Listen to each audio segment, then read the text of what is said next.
For billions of people, the day doesn't actually begin until that first step hits. We rely on coffee to shake off exhaustion and force our bodies awake.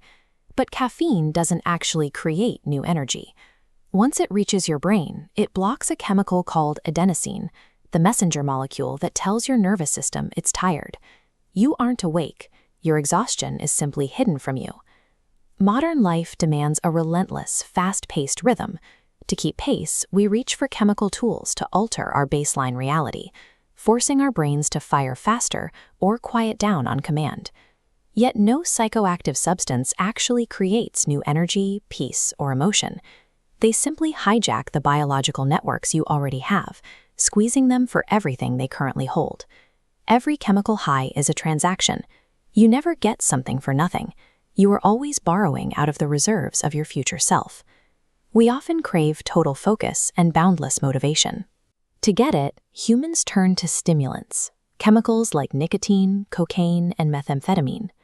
Long before they were synthesized in labs or processed into powder, these compounds existed quietly in nature, chewed or brewed for a mild, manageable lift. In their concentrated forms, stimulants assault the brain. They trigger a massive flood of dopamine and adrenaline, and then physically block the body from reabsorbing it. Your nervous system is suddenly drowning in pleasure signals. Your heart pounds, your thoughts clear, and every move feels perfect. But your reward system is burning through its entire fuel supply in a matter of minutes. Then the supply runs dry. The mind crashes into heavy exhaustion and sharp irritability. You crave another hit just to lift yourself out of the gray, empty come-down. Medical history is littered with attempts to prescribe this extreme biological override. Doctors handed out potent amphetamines to cure everything from mild fatigue to minor weight gain, often ignoring the inevitable biological toll. The boundless energy stimulants offer is a lie. They simply compress your future motivation into a sharp, unsustainable burst, leaving you hollowed out when it passes. On the opposite end of the spectrum are the depressants and painkillers, alcohol, benzodiazepines, and opioids. We use these when the goal is to disappear or numb discomfort. The desire to numb stress and loosen up is deeply woven into our social fabric. We toast our celebrations and drown our grief with liquids designed to shut our brains down. These drugs manipulate GABA, a neurotransmitter that dials down brain activity, or they bind directly to opioid receptors to block pain. Your pulse drops, the nervous system slows its communication. The world feels soft, distant, and safe. The pharmaceutical industry recognized how desperate people were for this artificial peace. They aggressively packaged and marketed heavy depressants as safe, everyday household remedies. But you cannot stay numb forever.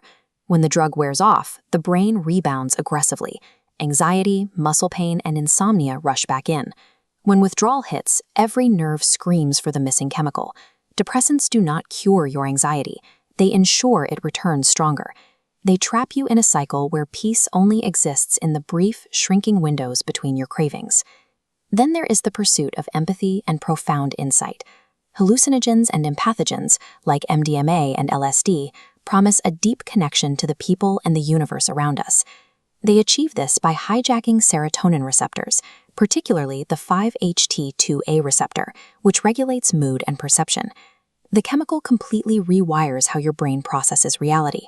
Boundaries dissolve. Music feels alive. Empathy reaches levels that are physiologically impossible under normal conditions. For a few hours, the user feels infinitely tied to a beautiful, overwhelming network of human connection. But MDMA burns through the brain's entire reserve of serotonin. As the levels crash, the emotion drains out of the experience, often replaced by a sense of emptiness and total exhaustion. While the connection felt profound in the moment, the biological cost is immediate. As the artificial flood recedes, it leaves behind a serotonin deficit, making the world outside that chemical window feel colder and more isolated than when you began. Your body is a highly tuned machine driven by a single rule, homeostasis. It will do whatever it takes to maintain a strictly balanced internal environment. When you constantly flood your brain with artificial chemicals, the brain defends itself. To survive the overload, it physically destroys its own natural receptors to force balance. Because your hardware is now damaged, your natural baseline drops. You stop producing your own alertness, your own calm, your own joy.